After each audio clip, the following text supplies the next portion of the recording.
வணக்கம் சகோ, எல்லோரும் எப்படி இருக்கீங்க? நல்லா இருப்பீங்கன்னு நம்புகிறேன். நல்லா எப்போயுமே இருக்கணும்னு ஆசைப்பட்றேன். சரிங்களா? இன்றைக்கி காலையில் நம்ம 6 மணிக்கு எழுந்திரிச்சு வீட்டில் எல்லா வேலையை முடிச்சுட்டு பைக்குக்கு ஒரு 200 பெட்ரோலை போட்டுட்டு கிளம்பியாச்சு. எங்கே போனோன்னா நம்ம அழகர் கோவிலுக்கு. எப்போயுமே எனக்கு எந்த பிரச்சனைனாலும் சரி, ரொம்ப எக்ஸ்ட்ரீம் பிரச்சனைனாலும் சரி, ஜஸ்ட்டு 300 போதும். 200 பைக்குக்கு பெட்ரோலை போடு, 100 அங்கே விற்கிற பைனாப்பிள், மேங்கோ இதெல்லாம் கட் பண்ணி வச்சுருப்பாங்கள்ல, அதை சாப்பிட்டுட்டு கடவுளையும் பார்த்துட்டு அதை சாப்பிட்டுட்டு வந்தால் சரியாயிடும். நான் 300 அதுக்கு தான் சொல்கிறேன். 3 lakhs பிரச்சனை இருந்தாலும் அந்த 300லாம் நம்மளுக்கு எப்போயுமே முடிஞ்சிடும். அழகரோட பவர், அந்த சுற்றி மலைகளுக்கு நடுவில் அப்படியே கோவில், கருப்பு சாமியை பார்த்தோட்டி ஒரு வைப்ரேஷனு எல்லாம் சேர்ந்து எல்லா குழப்பத்தையோ இல்லை எல்லா பிரச்சனையோ கரைச்சி இது பண்ணிடும். இப்போயே அதே மாதிரி ஒரு மனநிலையில் தான் போனோமா. இப்போ இப்படி பேசினேன் பாருங்கள். ஆனால் காலையில் அந்த மைண்ட் செட் இல்லை. என்னடா இப்படிலாம் நடந்துகிட்ருக்கே அப்படின்ற மாதிரி இருந்துச்சு. ஸோ அதோடையே போய் கிழக்கு வாசல் வழியாக போனால் அங்கே ஒரு ஃபோட்டோ ஷூட் நடந்துக்கிட்டு இருந்துச்சு. ஆனால் நம்ம 90ஸ்லாம் ஒரு ஃபோட்டோ ஒரு ஃபேமிலியாக எடுக்கணுன்னா கூட அதுக்குன்னு ஒரு இஎஸ்ஐக்கு ஏதாவது கேட்குறாங்க, இல்லைன்னா ஸ்கூலில் ஏதாச்சும் கேட்குறாங்க, இல்லைன்னா ஏதாச்சும் இந்த கவர்மெண்ட்டில் ஃபேமிலி ஃபோட்டோஸு இல்லை இதில் ஒட்டுறதுக்கு ஃபோட்டோஸ் அப்படின்னு தானே எடுப்போம். இப்போ ஃபோட்டோ ஷூட்னே ஒன்று தனியாக பண்ணுறாங்கல்ல.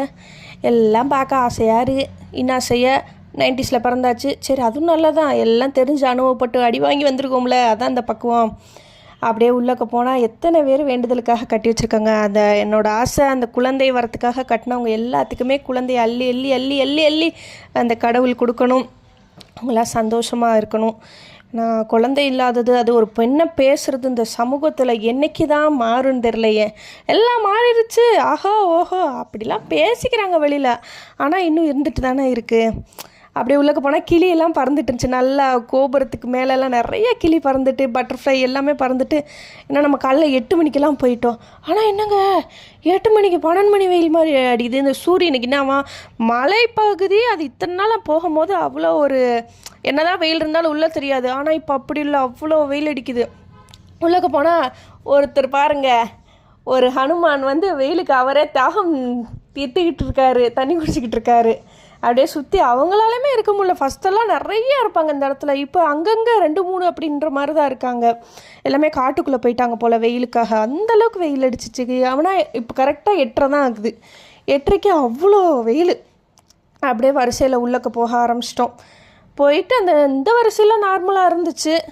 ஆனால் உள்ளக்க கொஞ்சம் நின்றுட்டு போயிட்டு இருந்த மாதிரி இருந்துச்சு. இந்த தாட்டி நான் இத்தனை நாள் அந்த கருவறைக்கு முன்னாடி இருக்கிற இதுக்கு போனதே கிடையாது. ஆனால் இன்றைக்கி அங்கே தான் போனோம். ஆனால் உங்கள் கோயிலுக்குள்ளே ஃபோன் அலௌடு கிடையாதுல்ல, அதனால் எந்த ஃபோட்டோ எதுவும் எடுக்கலை. நம்ம என்றைக்குமே நேர்மையாக இருப்போம் பார்த்துக்கோங்க. இது சைடு பிரகாரத்தை எடுத்தது. அது எதுக்காக எடுத்தேன்னா, அங்கே பாருங்களேன், நானே 6 அடி, எனக்கு மேலே பல அடியில் அந்த உயரத்தில் ஒரு விண்டோ இருந்துச்சு. அப்போ எப்படிதான் கட்டியிருப்பாங்க அப்படின்ற மாதிரி இருந்துச்சு. இங்கிட்டு வந்தால் நம்ம யோக நரசிம்மர் உட்காந்துருந்தார். அவரை பார்த்து நீ இருக்க எனக்கு நான் கவலைன்னு சொல்லிவிட்டு அப்படியே டோட்டல் அழகர் மலை அந்த இது இருக்கும்ல, அதை ஃப்ரேமை ஃபோட்டோ எடுத்துகிட்டு நேராக 18ஆம் படியை பார்க்க வந்துட்டோம். வரிசையில் நின்றுட்டு இருந்தோமா, அப்படியே அழகாக மாலை சாத்திட்டு இருந்தாங்க. அப்படியே கையெடுத்து கும்பிட்டுட்டு அது ஒரு மாதிரி வைப்ரேஷன், அது சொல்ல தெரியல. இந்த கதவுல ஒரு இடத்துல இருக்கிற மணி நம்ம வீட்டு சார்பாக நம்ம கட்டினது. எப்பவும் போனால் அந்த மணி எங்கே இருக்குதுன்னு சொல்லிட்டு தேடுவேன், ஆனால் தெரியாது எனக்கு. அப்படியே கிளம்பியாச்சு. கிளம்பி வீட்டு பக்கம் வந்துக்கிட்டு இருந்தோம். அதிரபாய் சொல்லிட்டானா. அப்படியே கிளம்பி வந்தால் மணி 10. ஆனால் வெயில் சும்மா உச்சி வெயில் மாதிரி அடிச்சிச்சு. ஒரு பிரச்சனைக்காக தான் போயிருந்தோம். ஒரு டேஷ் ஓவராக பண்ணிகிட்டு இருந்துச்சு. அதான் கருப்பு சாமிகிட்ட சொல்ல போனோமா. ரிட்டர்ன் வீட்டுக்கு வரவங்களையும் அந்த சம்மந்தமாக ஒருத்தவங்க ஃபோன் பண்ணி என்ன உண்மைங்கிறத சொல்லிட்டாங்க. ஸோ நம்ம எதுக்கு போனோமோ அந்த ரிட்டன் வீட்டுக்கு கூட வர்றதுக்கு முன்னாடி அந்த விஷயம் தீர்ந்துருச்சு.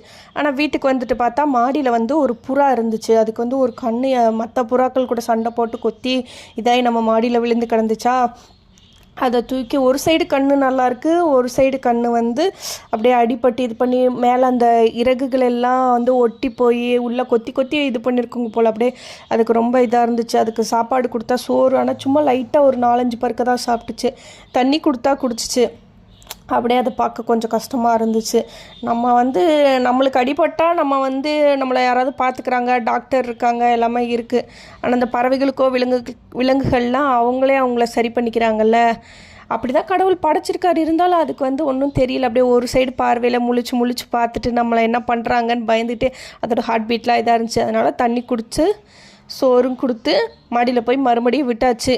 இனி அது பறந்துருக்கணும்னு நம்புகிறேன். பறந்துருக்கும். கடவுள் அதை பார்த்துக்குருவாருன்னு நம்புகிறேன்.